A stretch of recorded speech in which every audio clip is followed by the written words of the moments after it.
Happy Tulip Tuesday. This is the day we share timely tips for the tulip bunch. Today, introducing Stella. She is an amazing bloom, very, very long lasting, new to the marketplace. Care and handling, so easy. What you see here is what you get. There is no foliage. It's imported, grown in Colombia, right on the border with Venezuela.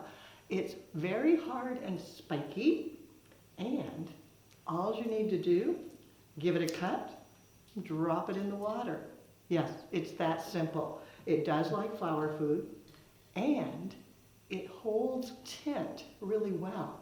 So think about the holidays, gilded with a little bit of gold. Wouldn't that be amazing? A new product for you, the Flower Pro, to find and design with.